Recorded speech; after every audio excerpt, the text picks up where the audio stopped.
Okay, our next speaker also has an exceptionally long history with. I can't tell you how long because she's a lady and we don't give a lady's age away. That's right, Bridgitta.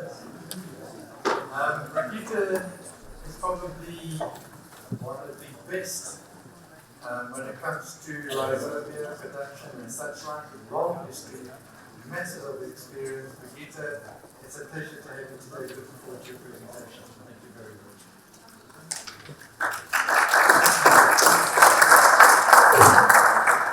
Thank you so much, Tom, Peter, and everybody here. It's nice and cozy. I must agree with Tom. It's really a good turnout for rhizobia specifically. We used to the bigger venue and then everybody sits at the back and you don't know if there's somebody there, except Tom always sits in the front. So yeah, I think it's really nice to be in this venue so that we can have a little nice wisdom amongst the there it comes. Wonderful. Okay, so I was asked to talk about factors that promote as well as factors that limit soybean. I think originally it still says inoculation, but I think we meant nodulation. Yeah, better. Because factors that promote and limit inoculation is farm workers and farmers, practically doing it. What is these factors that promote and limit nodulation?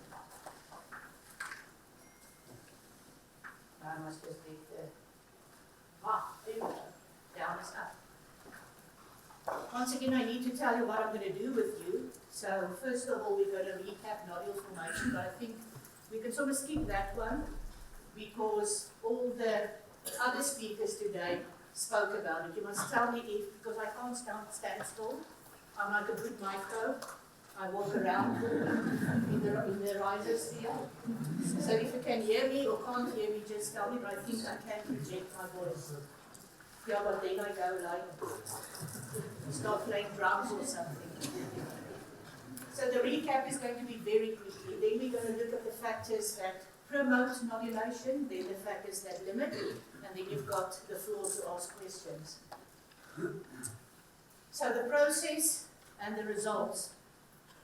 You've heard it from all the other speakers today, but the one that I want to focus on is flavonoids. How does the process start? Where does the process start for nodulation? The plant. The plant experiences nitrogen limiting conditions. And then the plant sends out the flavonoids to get hold of the rhizobia if they are there in the environment. Okay, so the important thing I'm trying to say is that the plant initiates. You can put as many rhizobia in the soil as you wish. If the plant doesn't initiate, nothing will happen. So I'm not going to go through the rest. Okay, let's get back to it. The plant decides, the plant initiates. And then from the process, we get the results. Nodulation. Like Jonathan told you in his talk, matchbox size, crown root, top. Where do you want your nodules? And there they are. And then at the bottom you can see they cut open. And we don't believe in pink. We believe in medium rare steak, maroon. That is what it looks like when it's active and when it's binding. But you'll see I don't have any reference to the company that I work for, so I'm not punting any company's products, but I'm punting rhizobia in general and soybeans. Okay, so relax. I'm not going to do a comparison with the other companies. So that is the process and that is the result. The one thing that some of the other speakers didn't say is if we look at how do we get into ammonia, is there's 4 different fixation routes or ways that we can actually show it. The first one on the left is the empirical reaction. So it's one N2 molecule 2 ammonia molecules, and you need 6 electrons and 6 hydrogens to get that done. So that is the basic one. Then on the right-hand side is the molecular reaction, where they say 1 atmosphere and 25 degrees Celsius. Same thing. On top is the biological one, biological nitrogen fixation, nitrogenase enzyme. You can see 16 ATP, and we all know ATP is energy. Okay? 16 ATP is quite a lot of energy. The one at the bottom is the Haber-Bosch process. That's how we do it industrially. And if this doesn't fill you with awe, nothing in your life will fill you with awe. Look at the Haber-Bosch process. What are the requirements? 300 degrees Celsius. That's good hot. Excuse my Afrikaans. 150 atmospheres pressure. Dis baie hoë druk, ja. Thank you for corrigering me there.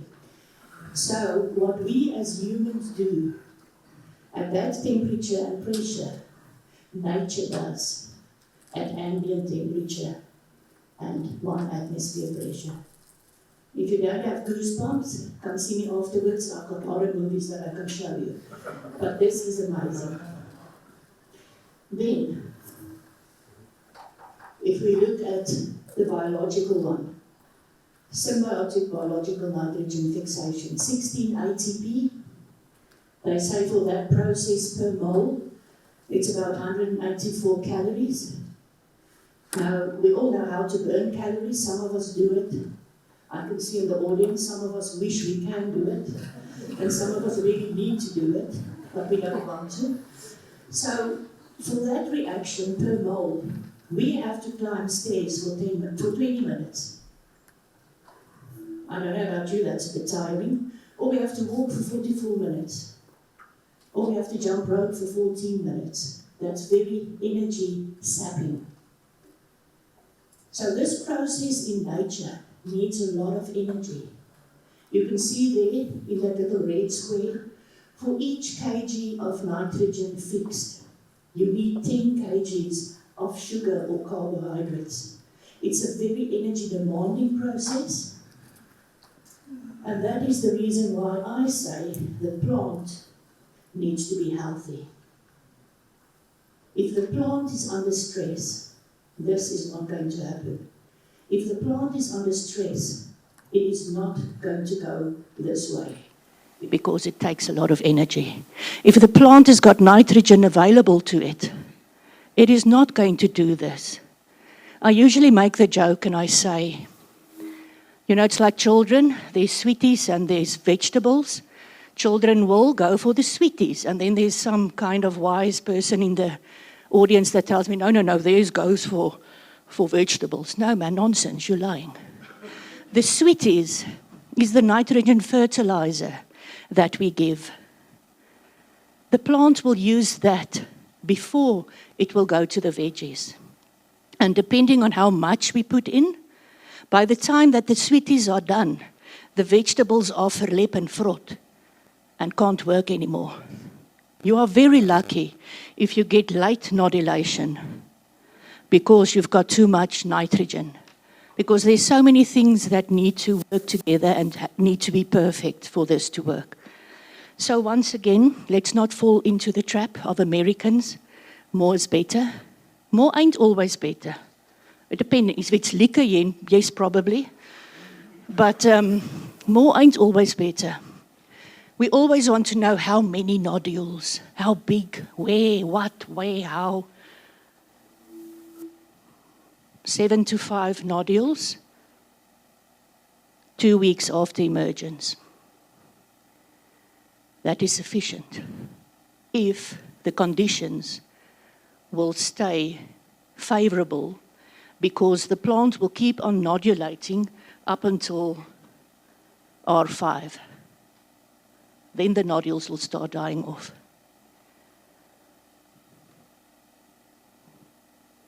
How can I explain it in a different way? More nodules is not the goal. A healthy plant is the goal. There is a thing like overstimulating something. I'm sure I don't have to give you examples. You can hear I can go really underground. But there is a thing like overstimulation. More ain't always better. But yes, we do not plant in conditions that are favorable anymore. And that's why more maybe is better, because you're going to lose quite a lot of them. But the more important thing is a healthy plant to supply the sugars and the carbohydrates for the process to take place. Okay, so let's go to factors that promote. It's quite boring, actually. Probably not for you, because hopefully you know everything, but for me it's boring. But every day you need to learn something else. I'm sure there's going to be wonderful questions that's going to challenge me. But yes, first thing according to me, and remember, it's like in science or like research. When a university does research and they bring out the results, what's the first thing you do when you don't agree with the results? You look at who sponsored the research. So if you're in a biological company, and it's a chemical company that funded it, and they tell you that, no, bacteria does nothing, doesn't work, then you wonder about it. Remember, I'm a microbiologist. I used to grow these little thingies. I almost said since inception, my inception, but that's a lie. But for many, many years, don't let my good looks fool you. I've been in this industry for quite some time. So, according to me, first thing that promotes nodulation is nitrogen deficiency, so that the plant can send out the flavonoids to attract the rhizobia. And this is not a strange thing. We think it is. It's not. It's like Prof. Karin told you this morning, it's like having a household with 15 5-year-olds running around screaming, being hysterical. That's what it is in the rhizosphere. Everybody is there. Everybody wants to do something. It's hectic. And if they don't get the right signal or the right key to the door, they cannot enter. It's not just with rhizobia that it works this way. It's with all your other living fungi and bacteria and mycorrhiza that it works this way. The plant detects a problem and sends signals out to ask for help. Second thing important for nodulation is a healthy seedling or a healthy plant. And I know probably you're going to fight with me at the end and say, yeah, but we have to give in, 10 to 20 kgs per hectare, blah, blah, fish paste. Perfect, but in sandy soils, not all your soils. And that's where I agree with Kobus. Do soil analysis. Know what is there. Measure. You cannot correct if you don't know what's wrong. Measure. Make sure. It's not like in the olden days you have to, there's a weather forecast. There's a stone. If it's wet, it's raining. If it's dry, it's not raining. We don't have to go that way. There's ways and means of getting things done and getting information. Information is power. Third thing is, please use the correct inoculant for the specific crop. I know it sounds stupid, but it's not. Lucerne inoculant is not going to work on soybeans because it's a very specific communication. It's like Jonathan that went and shook hands with, what's your name again, Stefan? And then he phoned his colleague or his speaker there at the back. It's not just something that happens. It's very specific. If I didn't want to shake his hand, then I'm not going to nodulate with him. Oh, that sounds interesting. I think it will work with dating as well. Might work with dating sites as well. Then, please use quality registered soybean inoculants. Now, this is a little pet peeve of mine. It is an L registration, and I cannot understand why. Because this is the best example of a biofertilizer that you can get. Nitrogen out of the air as ammonia to a plant to grow. But I understand why, because long ago, when we came over the Drakensberg with the ox wagons, there wasn't people that believed in microbes actually play a role in plant growth. What is it? No, we just fertilize and we just kill everything. You know, all nematodes are evil, so we have to kill all. That is the only thing that they did, was the only regulation available was the biopesticide regulations. So that's why they fell in there. But I wish we could remove it, but we need the law to be changed, and we know what the ministers are doing, not changing laws. As soon as the law changes, it will be out. Praise die Here. Thank you so much. Because it's really a pet peeve of mine, really. Okay, so it should actually be a M registration, a group 3, but it's not, but it's going to happen. Thank you. Hopefully in our lifetime. Maybe. Okay, let's not hold our breath. It must actually, for South African conditions, contain Fertasa Rhizobium, Japonicum, strain WB74.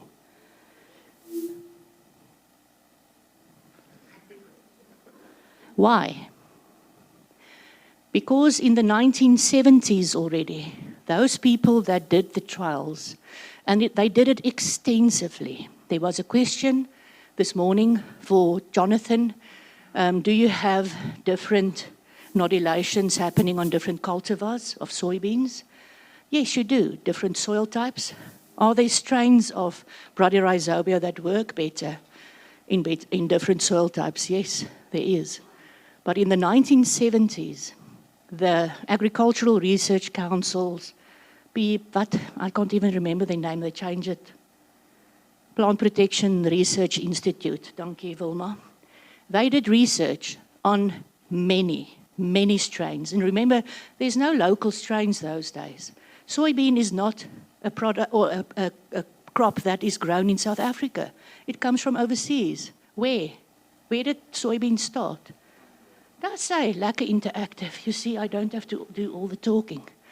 Sorry, I'm a little bit out of breath because I talk too much.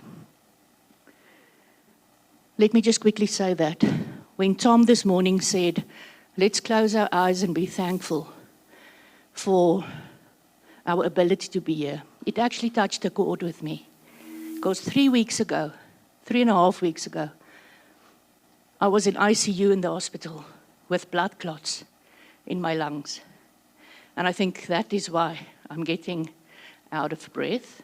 But that was just like wonderful, because I'm really thankful to be here. And I know we don't have a lot of time, and there's so much that we need to do. So let's get going before the time is over. Strain WB74, you can go and look in old articles, literature and things. They did extensive. Cultivars, regions, Kuduscope, the whole boxum dice everywhere. There's WB66 and 61 and 1 and 74 replaced 1 in 1989 or something like that. So there was immense and intense research done. And that's why WB74 is the best inoculant for South African conditions throughout. Remember, there can be better ones for Kuduscope. But as an inoculant producer, you know how it goes in season, especially soybean season. You cannot have 5 different ones, and then these guys know we don't want to buy from you, we're going to buy from MBFI, so now you've wasted it on that. No, we're not going to go to Microbiome. No, we don't want those ones. So everybody is sitting with 5 different ones, depending on the region or the cultivar. That's just not practical. An inoculant company also wants to make money, like everybody else. So it's the best one throughout South Africa on the cultivars that was there. I think it's really necessary that we redo the thing because I'm sure after 40 years, 45 years, there are better strains for the different varieties and cultivars that we have now. So that's something we need to look into. South African regulations, the L1 says your liquid inoculant should have not less than 2 × 10⁹ CFU per mol at the end of the shelf life period. Jonathan said this morning, you prefer 1 × 10⁻⁻⁻ at formulation. So that's when you fermented it and you bottle it. That's what you want because biology will decline over time in the packaging. So if you say, I've got a 6-month shelf life, then you guarantee the 2 × 10⁻⁹ or above for that time period. Then there's also peat inoculant. Very few companies do peat inoculant. I think the only one is Soygrow that still does a peat soybean inoculant. And then there's perlite inoculant. UPL does liquid as well as perlite inoculant. Now it's very interesting, how did they get to that? And now they get confused with the regulations because now they tell you if you want a Pseudomonas that does phosphate solubilization and it's a liquid, it must also be 2 × 10⁹. And then you say no. And then they say yes. And then you say no, and then there's a fight, and then you get upset and you end up in hospital. This was determined specifically because they calculated that per seed you need 1 × 10⁵ or 100,000 rhizobia per soybean seed for effective nodulation. And if you work that back, then you will see, if it's a liquid and it says 2 × 10⁹, you put 100 moles per 50 kg of seed. And you saw that in Jonathan's presentation, 200 moles per 100 kg of seed. That's the same thing. Your peat inoculant used to be a 250-gram packet. So for 250 grams on 50 kgs of seed, you need 5 × 10⁸. And then perlite is a 200-gram packet. So it's a smaller volume. So if your volume is smaller, also on 50 kgs of seed, you need a higher count. Wow, 6.5 × 10⁸. So that is where that comes from. But they cannot tell us that that is what you need for your other biofertilizer products, because it depends on strain. That is what determines the dose that you're going to use. So we've got big work to do with regulations still around living biologicals. Okay, moving on swiftly. You have to store the inoculants according to the manufacturer's instructions, please. It's no use that they go through all the trouble and do it perfectly and then you go and you chuck it on the bonnet of your bakkie when you stop at the kantoor, kroeg, and it lies in the sun there. You understand? So then you're just messing it up. In the old days, it needed to be refrigerated. It doesn't have to be anymore. Africa is a tough country, depending on whether the manufacturer says. So just follow what the manufacturer says, and please don't freeze it. It's not like steak that's going to last longer. If you freeze it, you kill it, because little ice crystals poke holes in it, and then they leak out, and then they... Please don't freeze it. Apply it according to the manufacturer's instruction. Follow that. If he says, you know, the dosage on seed is 100 ml per 50 kgs of seed, do it. Another problem with soybean is you cannot, that's going to sound terrible now. Remember, Afrikaans is my eerste taal. You cannot wet your seed too much when it's with soybeans. You cannot actually put more than 200 milliliters of liquid on a soybean seed and not expect to have germination problems because of the saadheidjie, what do you call it in Engels? If it cracks the seed coat. If you make it too wet, it goes verrimpeld like you when you sit in the bath for too long. And then it skeers, it makes a little gaatjie and it doesn't, you know, germinate. So use the instructions. Then dosage in furrow, according to me, I will really go for double inoculation. And when we mean double inoculation, it is one kind on the seed and then one in the planting furrow.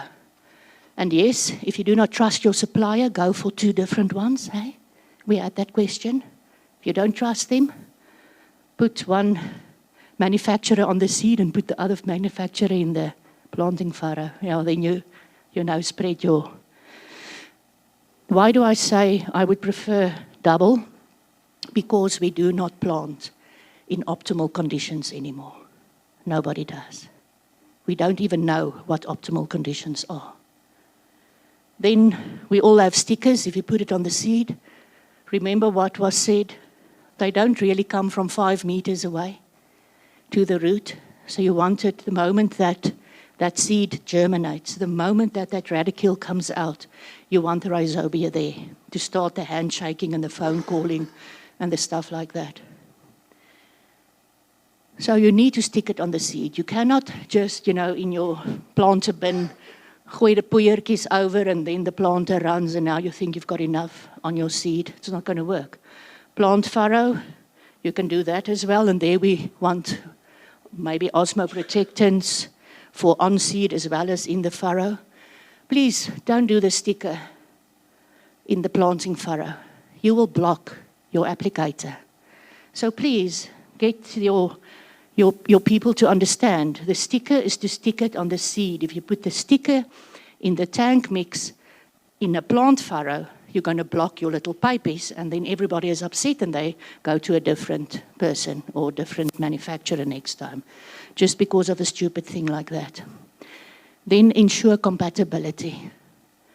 Ensure compatibility with other products that you're either putting on the seed or has been put on the seed or you're going to put in the tank mix in the plant furrow. Fungicides on the seed, if you put it on the seed, is it compatible? And if your manufacturing or the company that manufactures your inoculants cannot tell you whether it's compatible or not, drink a Disprin and worry about it, because they have to be able to tell you. Herbicides in the tank mix, and not even the agrochemicals people, even our fertilizer and nutritional products. Remember, there's a lot of micronutrient thingamajiggies, boron, blah, blah, fish paste, all of those things that we need. And where are they soluble? At a very low pH. Rhizobia doesn't like a low pH. So is it compatible in that tank mix? Oh, no, man, it's not poison. It's not atrazine. We somewhere just chuck it in the tank and then we plant. And, oh, no, we only take half an hour to plant out this whole tank. No, you don't. Even 4 hours can be detrimental. Depending on the product and depending on the pH of that product, 1 hour in a mixing tank can be detrimental. So make sure about these things and don't just always blame the inoculant. Most of the time it's things that we do wrong. It's like with your children. You can't understand why they like hooligans. It's the way that you, lei hulle op or lei hulle nie op nie. Okay, so that's factors that promote. Factors that limit is actually just the opposite of factors that promote. But let's look at it. Nitrogen fertilizer, soil acidity, which is becoming a big problem, nutritional status of the soil towards the plant, salinity, which is really becoming a problem worldwide, especially in Africa, maybe not yet in South Africa, but we need to look out for that. Temperature, drought, pesticides. Okay, nitrogen fertilizer, we're not going to go there. We already did that. It delays the whole process. No flavonoids, no handshake, no communication, no nodulation, no nothing. Acidity. Prof this morning said that a pH of 5 is where most microbes in the rhizosphere like to be. Yes, most microbes. Remember, she's a mycologist, fungi. She likes fungi. Fungi like a lower pH. Bacteria not necessarily. And rhizobia definitely not. So optimal pH is neutral to slightly acidic, which means 7 to 5.5. That is the optimal pH for rhizobia, the bacteria. When you go below that, it is considered acidic, and then you get problems like metal ions solubilizing and becoming toxic. Your aluminiums, your manganese, they become toxic to the bacteria, and the aluminium is actually like, it's like a saber. It attaches to the rhizobia and it pokes little holes in it and then it leaks out once again. gone. So that is why pH is so important.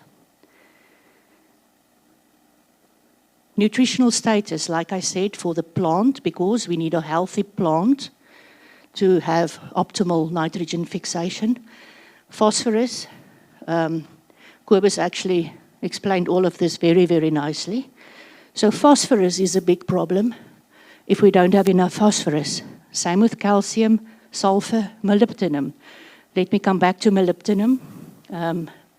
Tom asked about molybdenum.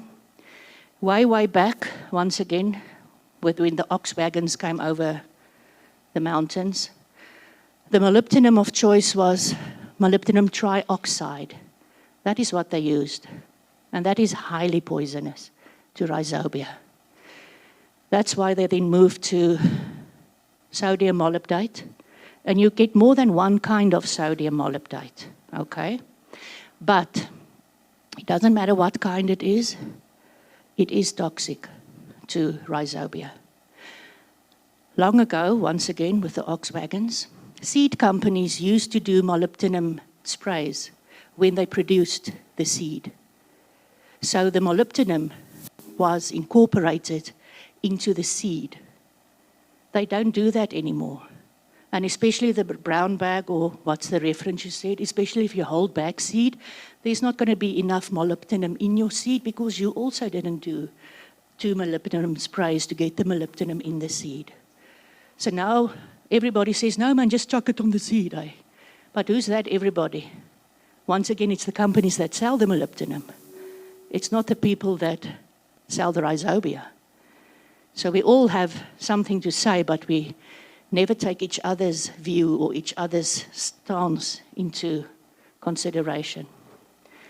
So for me, molybdenum, I will agree, like Jonathan said, V1, V2 as early as possible. Do your molybdenum, your boron, or your, not boron, sorry, it's boron because of now, cobalt.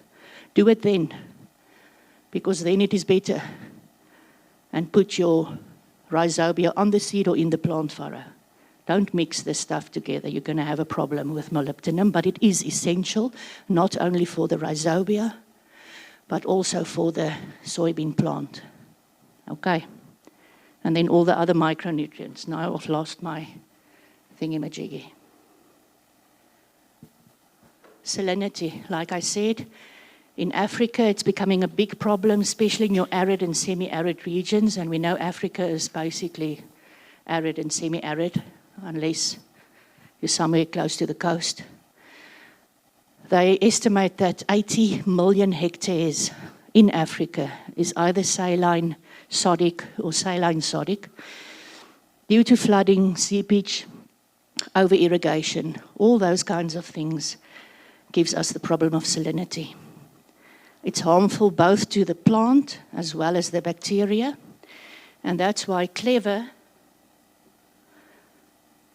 manufacturers include sodium chloride in their growth medium to manipulate the organism to become more, salt tolerant. I don't believe in genetically modifying organisms. I don't believe that humans can make microorganisms better than they were created, but you can manipulate them just a little bit. Because plants growing at 2, 4, 6, and 8 millisiemens per centimeter salt experienced a reduction of nodulation of between 60 and 93%. Okay, so it is going to become a problem in South Africa. It's already a problem in Africa, so it's something that we really need to look at. Then temperature, for me temperature and drought actually runs quite close together. Optimal temperature, 25 to 30. In Africa, there is rhizobia that they isolated out of soil that could actually grow up to 40 degrees Celsius. So if you look at the correct place, you can actually find organisms that can do it, but not for those in South Africa. We even grow the rhizobia at 28 degrees Celsius, once again, It's not probably the optimum temperature, but you force them to become a little bit more robust. The same that you do with your other biofertilizer microbes. If it's for Africa, it has to be tough because Africa is a tough country. So you just increase the temperature, increase whatever you want to condition them to become used to those. Once again, high temperatures, it reduces flavonoids. Why? Because the plant is under stress. And if the plant is under stress, it's not going to call a little rhizobia, which it needs to pay 10 kilograms of sugar for 1 kilogram of nitrogen. So that's why it stops it. Same with drought. Water stress, the formation of nodules and your leg hemoglobin. Your leg hemoglobin is that thing that's pink or, in a very good case, medium rare, maroon color in your... Those things shut down. They don't want to do it anymore. And it's all about the glutamine synthesase, which cannot work anymore. So you get a build-up of nitrogenous compounds that become toxic. And remember, everything in life is auto-regulated. Even the plant auto-regulates nitrogen fixation. At some stage, it needs to decide, do I want to spend the 10 kgs of sugar on nitrogen fixation, or do I want to put it in my grain?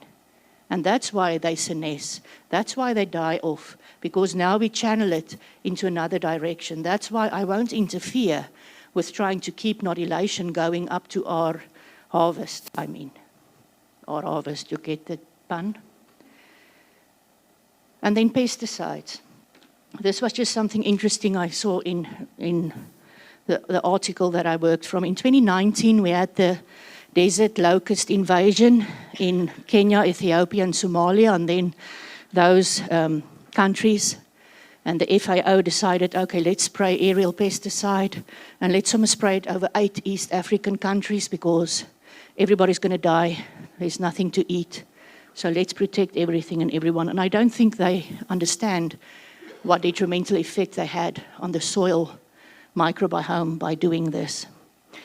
They said, okay, yeah, it's not that bad, but what they don't understand is they impaired the microbial activities because they shifted the whole microbial composition. Some microbes were not affected, others were.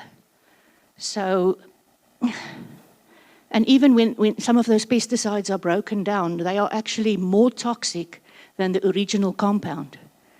So pesticides, we really need to be very careful, and especially your organochloride and your organophosphate pesticides. They will also have an effect on your rhizobia nodulation. And I think that's basically it. Second last slide. I really think it will be worthwhile. After I did this whole thing, this is actually the article that we needed to dissect. And I figured it out too late after my hospital stint. If you can, get this article. This is South Africa. This is why nodulation doesn't work in South Africa. This is why we've got problems. It was done by the ARC. Most of these people are still alive, thank heavens. It was done in 2013, 2012, 2013. It's not that long ago. 10 years is nothing. But what they concluded was the reason why we don't have ordentlike yields, acidic nature of our soils, poor soil nutrition, especially P, and then the acidic nature, improper soil management. It's acidic, but the farmer does nothing about the fact that it's acidic. So that is a poor soil management. And then substandard soybean inoculants. Incorrect strain, not high enough CFU, doesn't survive the full 6 months or year or 2 years that it claims. This is a very, very good article.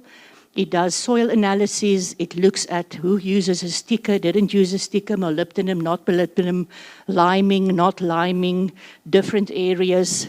They go all the way to CEC, percentage carbon, yield. They go all the way through, and you can actually see that there's so much that can go wrong. But if there's a few things that you focus on, you can fix the wrong. Even aluminium toxicity of 300 and 350 was negated by something else that you did right. And you got a 3.8 ton harvest. So get this article, work through it, and then you will see what can be done.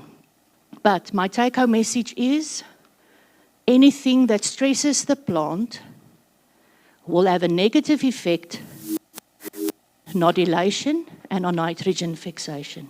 Anything that stresses the plant. Thank you so much. Questions?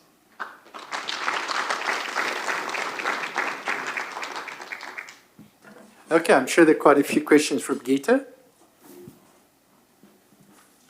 I'm sure you've got 20. Yeah, I have, but it's not for me. I'd like more input from the floor.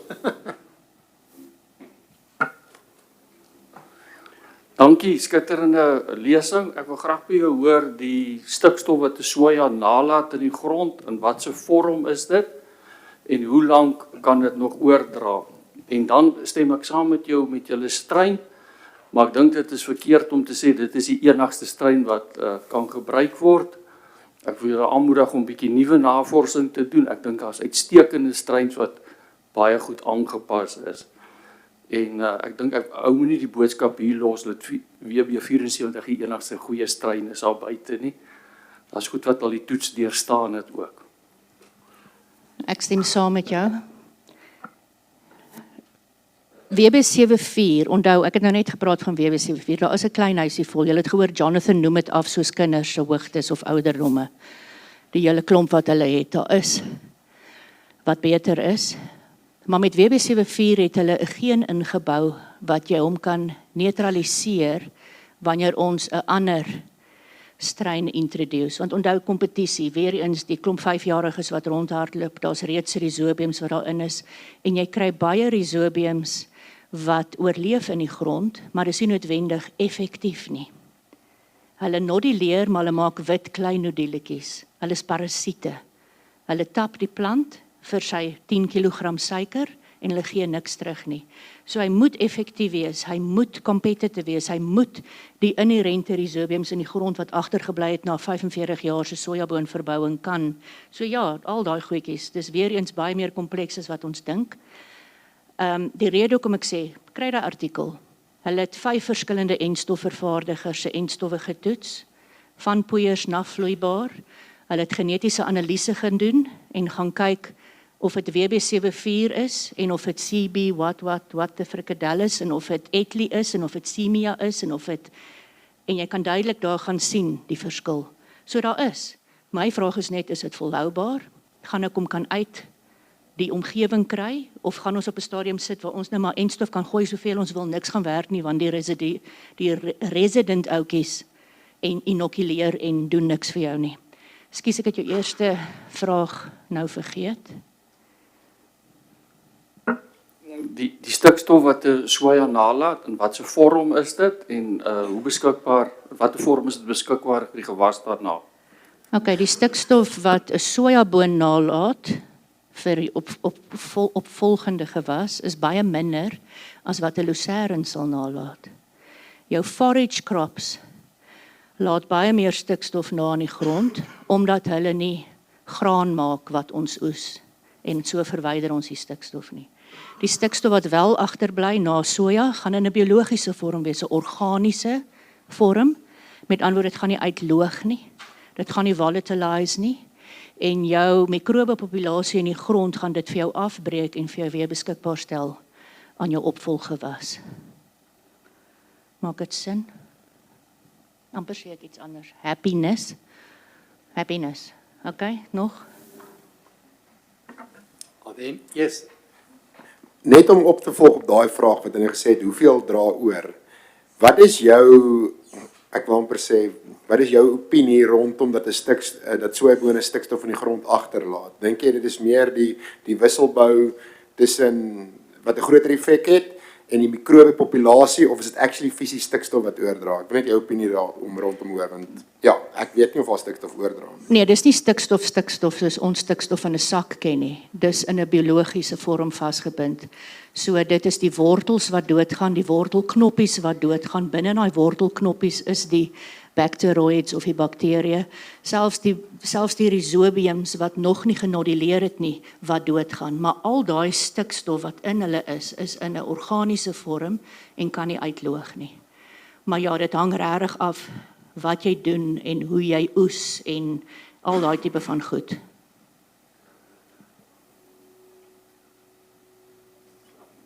Any more questions? Okay, I have one, Bridgitta, and I think it could be aimed to Karin, yourself, and to Jonathan. I hear these phenomenal numbers in terms of 1 times 10 to the 10, 1 times 10 to the 9 CFUs, and that translates to how many nodules in a soya plant. I haven't seen any kind of science that shows that you need 1 times 10 to the 1 to produce 1 nodule, for example. Is there any information like that? No, what they did at the ARC is, and that's where those 2 times 10 to the 9 for liquid comes from, is they did research and they determined that you need 100,000 rhizobia per seed to have efficient nodulation. Now, efficient nodulation, like I said, according to me, is between 5 to 7. They say 2 weeks, or at V2. I do my nodulations a week after emergence, V1. The moment you're at V1, you can take out that, spit it out, don't pull it out, you will break off the stuffies. You can take it out nicely, rinse it, and under a stereo dissecting microscope, you can actually see the primordial nodule little thingy starting. And even if it's a big nodule, you can already cut it through and it's very nice and pink on the inside. So at V1, it's already starting to bind nitrogen as long as there's no nitrogen at planting. So, and that's why I say more ain't better, because 500 nodules is going to take a lot of energy from the plant. Why do I need 500 if 25, I think it was in my slide, 25 per 2.5 centimeter taproot? That's what you need for effective nodulation. And that's why I also say, if we do the nitrogen, we can do nitrogen. But it's not full low-bar, it's not regenerative, it's not what we will get better yields. But that is not actually why we're on Earth, to mess up everything and leave it like that. So I would rather go, that's why I say I check at V1, and if there's 5 to 7, then I'm happy. As long as the conditions stay good in the soil, you don't have a sudden drought or you don't have a spillage of something, then they will continue to nodulate. Does that answer your question? Yeah, Jonathan, maybe you can comment, I don't know. Yeah, Tom, there was some data on the 10 to the different concentrations that I put on the board at different concentrations, at different log phases. At the same dosage rates, there will be more primary nodules at in a higher concentration, so 10 to the 10 versus the 10 to the 9 versus the 10 to the 8. There will be different amounts of primary nodules formed per plant.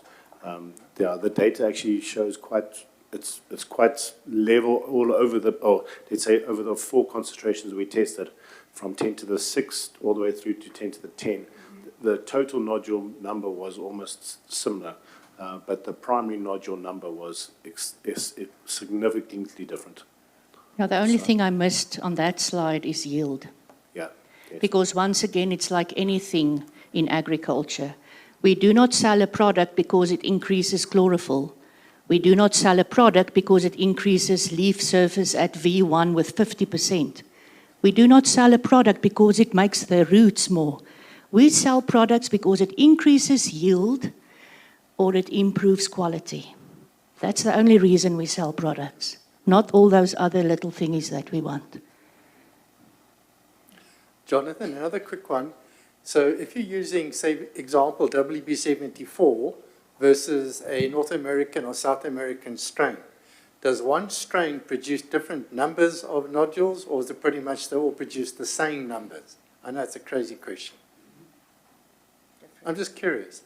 Yeah, so Tom, there is definitely a variation between those Yeah. quite significantly. Depends on also the varieties that we choose as well. The phenolics or the compounds that are on the seed influence the Rhizobia strain quite significantly as well.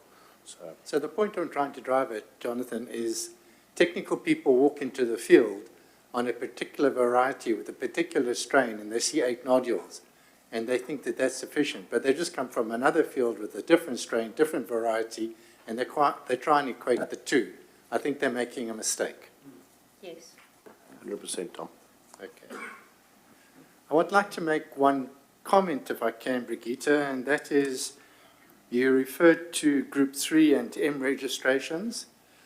I can tell you that all of you are involved with this. We at Fertasa are actively working on Group 3 and the reclassification, taking Rhizobia out of L and into Group M or Group 3, if you like.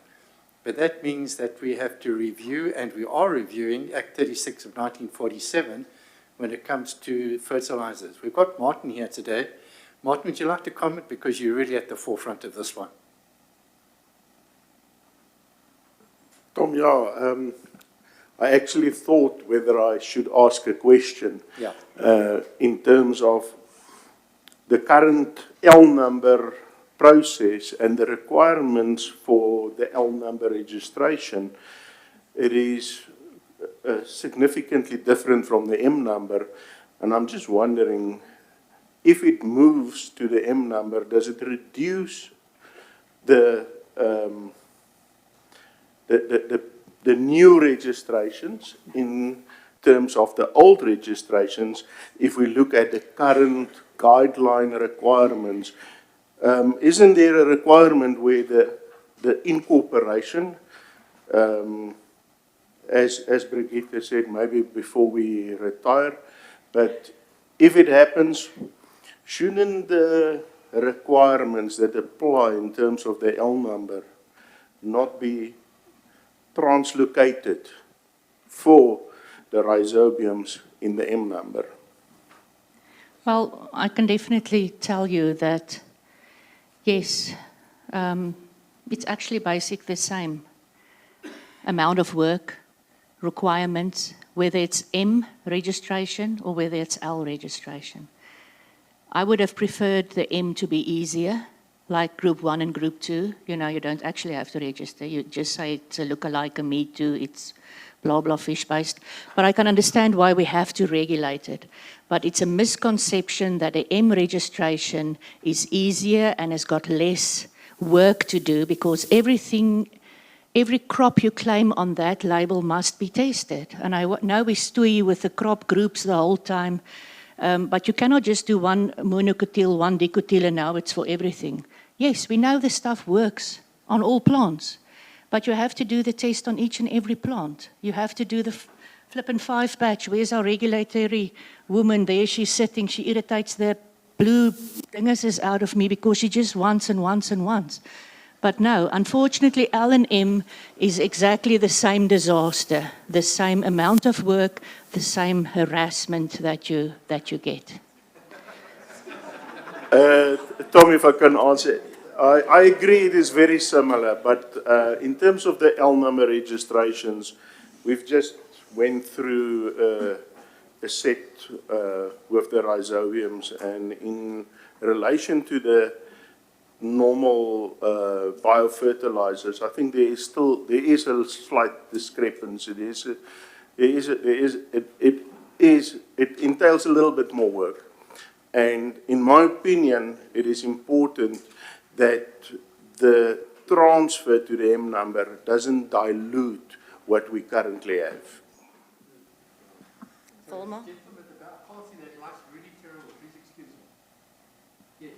Ja, dis van.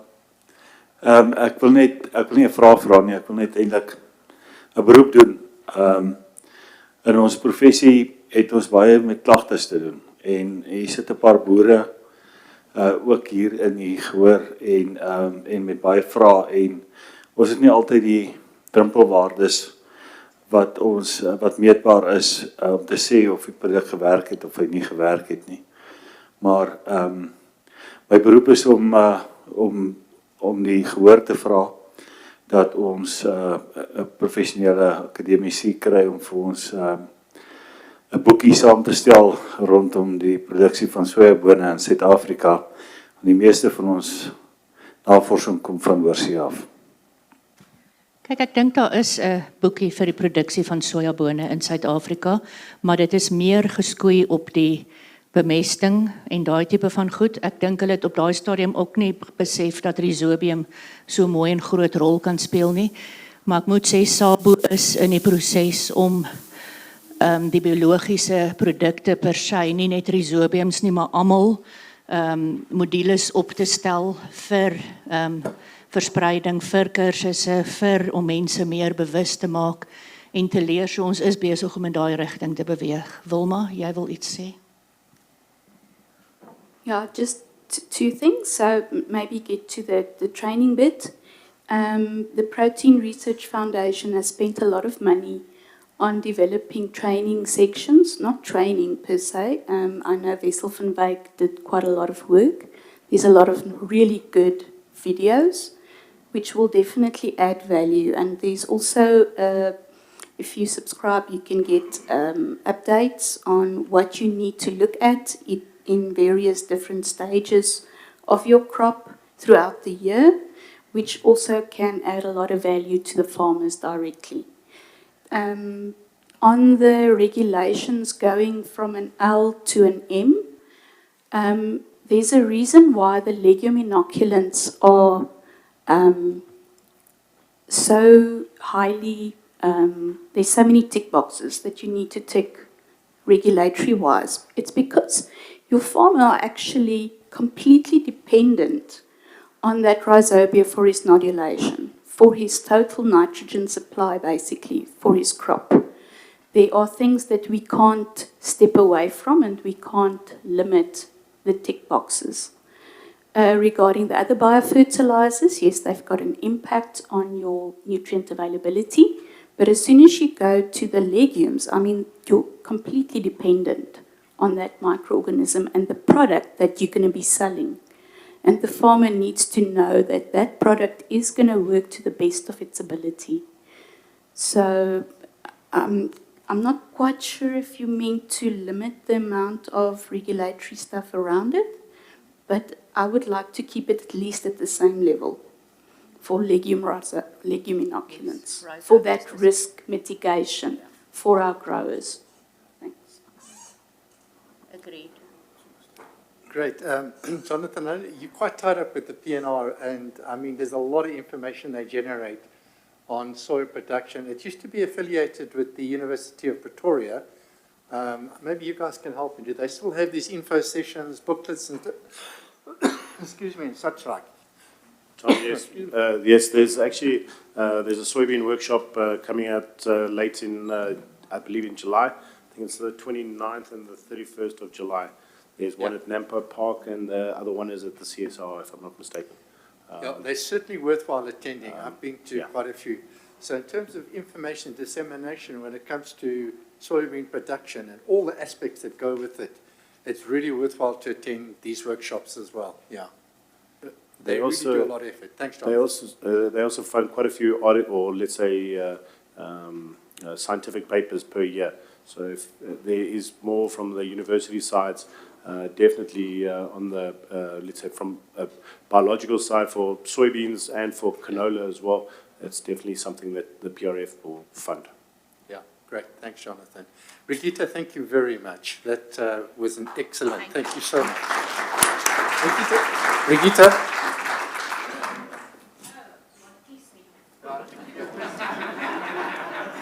Not what you're thinking, okay? I'll give you a hug anyway. Thank you very much. Thanks, Bridgitta. So our last speaker for today, I actually want to take Bridgitta's almost closing words were, what happens when things go wrong and people don't adhere to the manufacturer's recommendation? And this is why I've got Jacques here today, because he can tell you what happens when we don't adhere to the manufacturer's recommendations. Thanks, Jacques.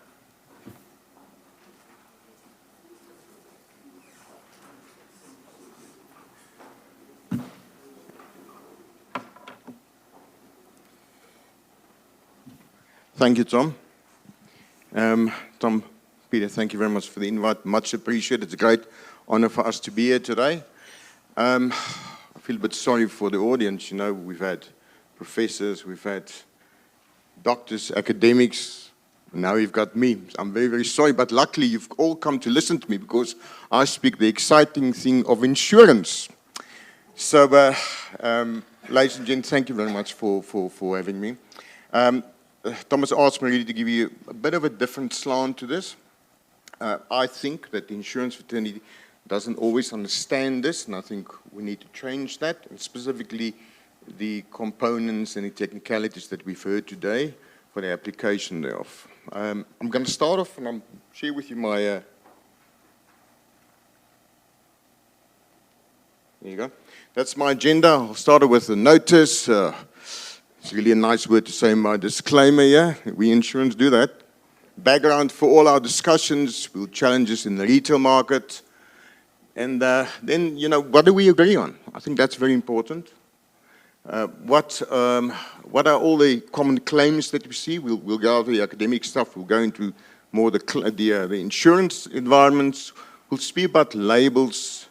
What do you need to be covered for on your policies? What do you need to be insured for? And I think that's a pending question. We've hinted towards that at the latter part of this conversation.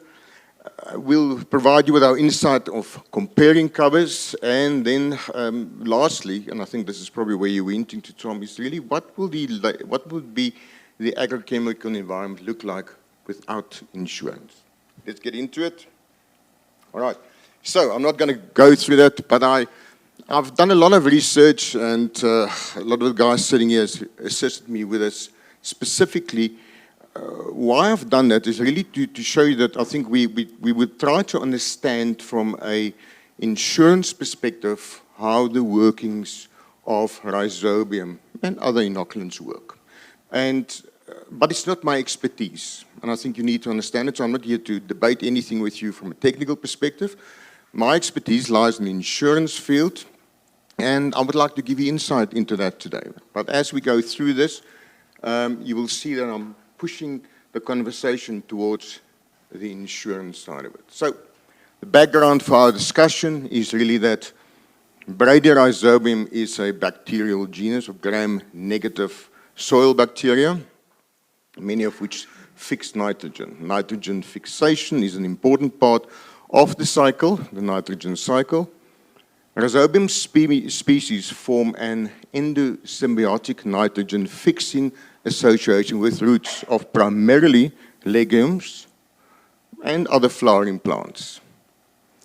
There are some critical realities though. From an end user perspective, the biggest misunderstanding in biologicals is that more is always more.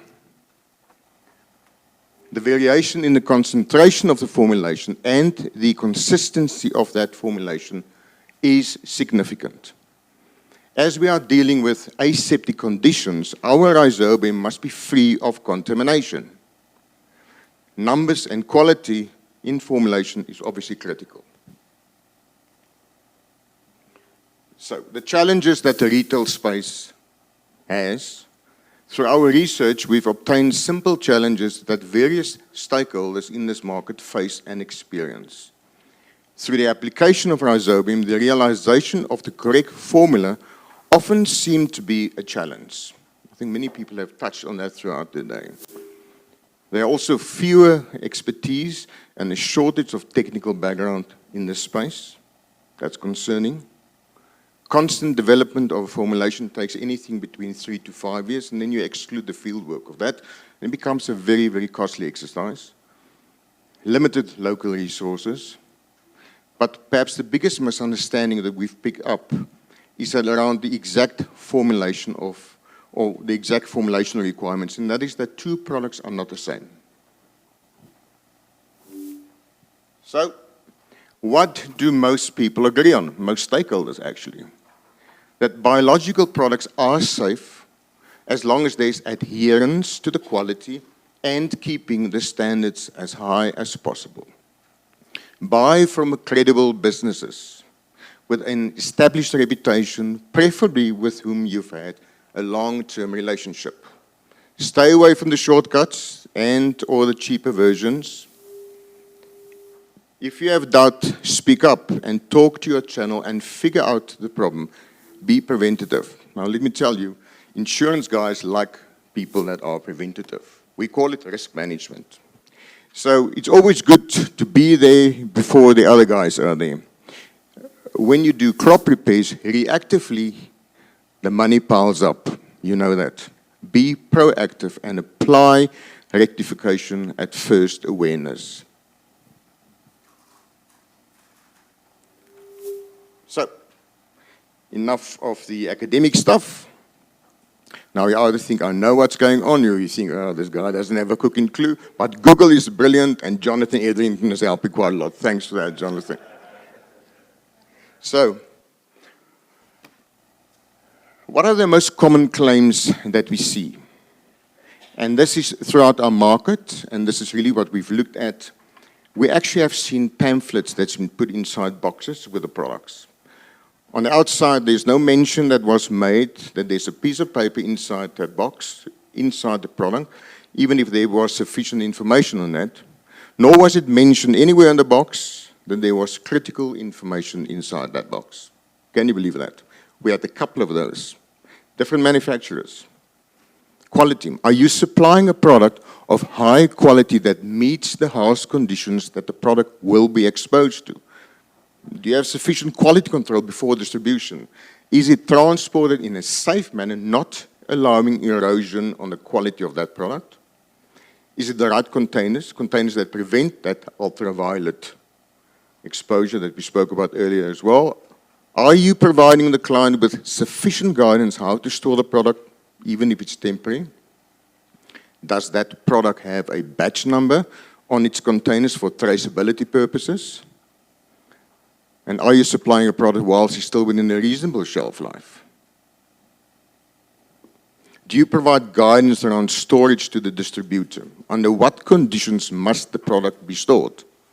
Is it first in, first out? And then, of course, the transport of the product. Is it in an enclosed vehicle, or is it the back of a bakkie? Does a guy stop over for coffee at his mate? Very important. And then lastly, and that's a very important point, ladies and gentlemen, as what we stand here, and I know the challenges around registered and unregistered products, but as a broker, I cannot advise my client to make use of unregistered products. I cannot do that, because there is no single policy in South Africa that actually will cover you for that. Labels. I really want to chat about labels. So, does your label include the following?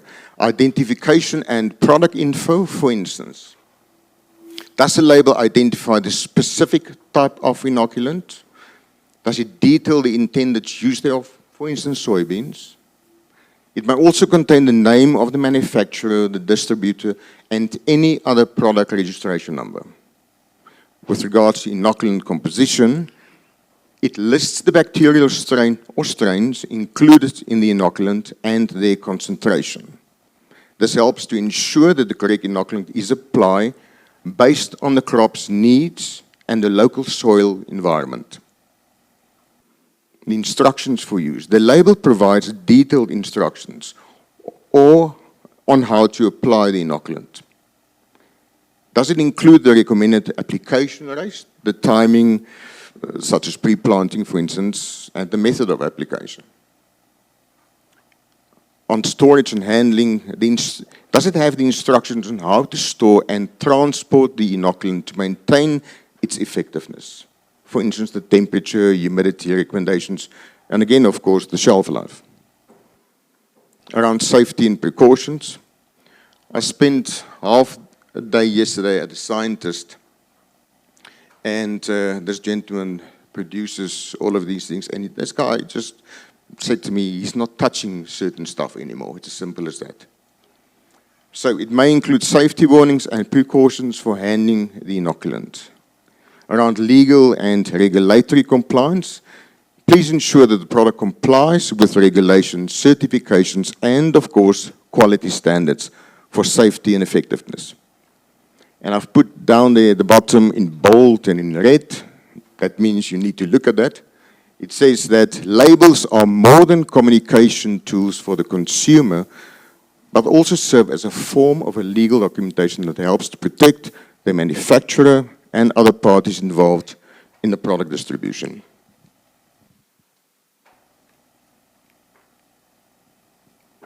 So, what are the most applied liability covers? And many of these you will probably sound familiar to you. The first one is general liability insurance. General liability insurance is what it says. It comes in different forms. The first one is public liability. It's all the same thing. You may have it on your household policy as public liability, or you can have it on your office policy. It's that proverbial for the stranger to come in and slip on the banana peel. That's what general liability is for. So it protects businesses against claims for bodily injury, property damage, or injury caused by your business operations. It covers legal expenses, medical costs, and settlement of judgments of claims that is accepted. General liability insurance is essential for businesses that interact with the public, have physical locations, or engage in regular business activities. Products liability. Now we're getting closer to home. Products liability really protects against claims that is related to bodily injury, property damage caused by a product that your business manufactures, distributes, or sells. It protects against claims arising from product defects, design flaws, or failure to provide adequate warnings or instructions. Product liability insurance is particularly important for businesses involved in manufacturing, distributing, or physically selling those goods. I put in there, and I had to do that for the insurance professional. You need to make sure that you speak to somebody that knows what he or she is talking about. There's a handful of people that really understand this, really to provide adequate cover and give you guidance around that. Lastly is professional liability insurance, often known as PI insurance. Professional liability insurance covers claims arising from professional services or advice. It protects businesses and professionals from claims or negligence, errors, or omissions that result in financial harm to clients or customers. Professional liability insurance is crucial for businesses that provide specialized services or professional advice. Now, this is a very important part of it. So what I've done in the next slide is really to show you the comparison between products liability and professional liability. And why that's important, that's one of the most questions that we often ask is, what do I need? Do I need products liability and or professional indemnity policy? Let me give it to you in such a way. The matrix on the board shows you what's the purpose. The purpose of professional liability insurance really covers businesses for liability arising from defects in their products. On the PI side of it, it covers professionals for liability arising from errors or omission in their advice or services. The guy on the floor, the person in the field, in other words. Who's the target audience here? Products, it's manufacturers, distributors, retailers, and of course the people that supply those goods. Whilst on the professional liability side of it, it targets professionals that's giving services or advice. Typical, or a type of risk covered, and products, it's the risk of physical injury, property damage, or illness caused by a faulty product. On professional indemnity side of it is the risk of financial loss, reputational damage, or legal action due to professional mistakes. Where do we see the claims come from? Products liability is really claims typically that arise from products defects or unsafe products. On the professional indemnity side, we see claims that arise from negligence, errors, or omission in professional services, the wrong advice. Regulatory drivers, the products is driven by product safety regulations. There's a vast discrepancy here between the two. Driven by product safety regulations and customer protection laws, whilst your professional indemnity is driven by industry regulations, professional ethics, and legal requirements for professionals. And then before I go through to the last slide, now the last slide is an economic opinion, and I think the purpose of that is maybe just to make you think a bit around the insurance fraternity and also what the business would be like, possibly like, without the insurance fraternity. So, we see this as an increased financial risk for chemical manufacturers and distributors.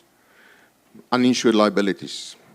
There will be increased environmental damages like groundwater pollution as one. High operational costs. You will now have to put something back in your bank to make provision for one day if you have a claim. You definitely will pay higher interest rates because the bank's going to charge it. They see it as a higher risk now. Smaller companies may shut down. Smaller companies probably will shut down. Higher cost and limited access to agricultural chemicals. Farmers will face higher input costs. Increase in counterfeit or lower quality products will flood the market. Increased crop damage and soil degradation. The increased risk to food security is a given, and agricultural productivity as well. Low crop yields, lower food production, and the end user will pay more for that. Greater reliance on imports, where there's a substantial surplus in the imports currently in this environment, there'll be a deficit like never seen before. Rising environmental and public health risks, unregulated chemicals use will increase, not may, it will increase. Greater health risks for farm workers and consumers. Governments may impose stricter regulations, and speaking of governments and legal interventions will definitely be there. There will be pressure on governments to provide insurance, like Sazria, heaven forbid for that. More lawsuits in the industry, and then stricter compliance, as if we require more of that, will definitely be an order of the day. That's our view on that. That was my last slide, actually, thinking about it. And any questions, ladies and gentlemen?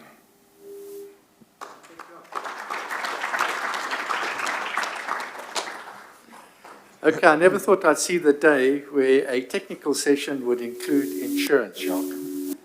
But I think that in terms of the ag industry and in terms of security, if your whole business doesn't go from A to Z, in other words, you start with production, then it's sales, distribution, and if you don't have the insurance component of it, you can find yourself in an extremely short street.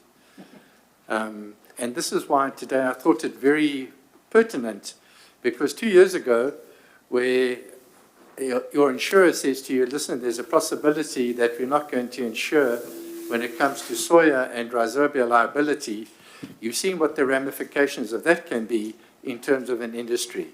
If we lose this, then everything else rolls through, becomes more expensive, and it just doesn't become manageable.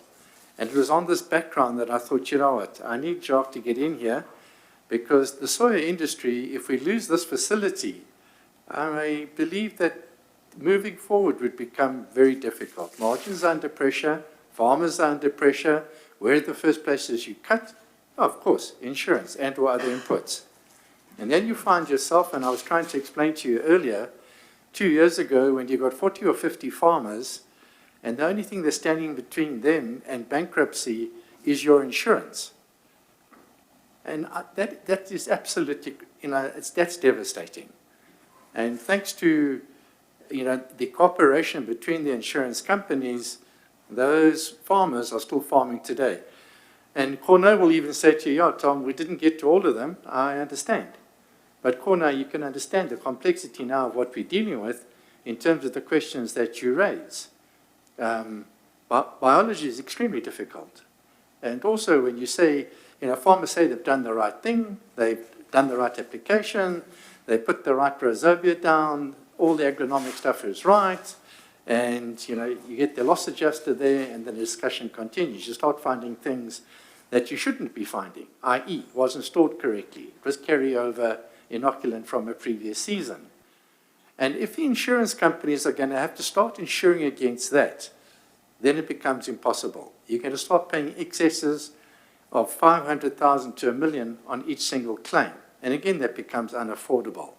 But again, when you've got people like Grain SA that are looking after the interests of the farmer, and thankfully so, there's a whole story that you need to contend with. There's normally 3 sides to a story. His side, your side, and the right side. I know, I get it. Okay. So Jacques, thank you very much for your side. Maybe there's some questions. Every single one of you is touched by this particular aspect. Sooner or later, due to some climatic and or production, you're going to have some kind of claim. It's part of life. We understand. Are there some questions for Jacques, maybe?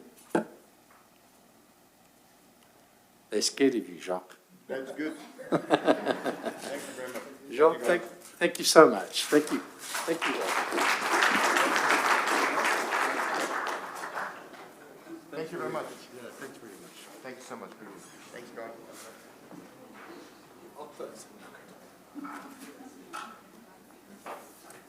Like I'll do the thank yous and all the rest of it.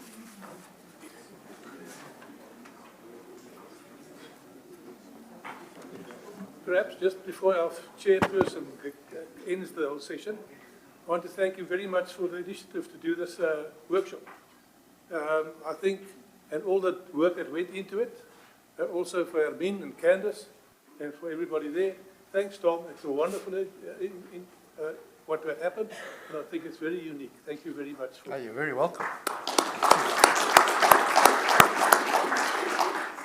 Okay, so along, down the thank you lines, really, the turnout for today was exceptional. As one can see, when it comes to Rhizobia, the Rhizobia industry as such, it's thriving, it's growing. There's 1.25 million hectares of soya that will probably grow to around 1.5 million. I don't know what the latest numbers are, Jonathan, but it's got to be around there, which shows you the importance of the industry. In terms of 1.5 tons a hectare, in terms of yield, as a single component, the viability and the absolute necessity of Rhizobia and that side of it in terms of nutrition is absolutely vital. If we don't sort out the Group 3, L registration and all those requirements, it just makes things more uncomfortable and more expensive, as any of the producers will tell you. So in terms of today, really a big thank you to the speakers, because they were handpicked. The subject that did all the way from start in terms of Rhizobia, the biosphere and all the rest of it, all the way through to insurance. It's a package. And these were handpicked speakers. And let me tell you something about these speakers. Not one hesitated. Comments like, if it's Fertasa and we can help the industry, we're there. So thank you to you speakers, really. Thank you very much. Thank you. I would be negligent if I didn't thank our sponsors, because again, without finance, nothing's going to happen. To the Fertasa staff, Peter's already made mention. Again, your tireless efforts, Candace. Thank you so much, Hermine. I know the kind of hours that you put in, and all that remains from my side. Guys, travel safely. I will see you out in the field sometime. Thank you so much for the day. I really appreciate it.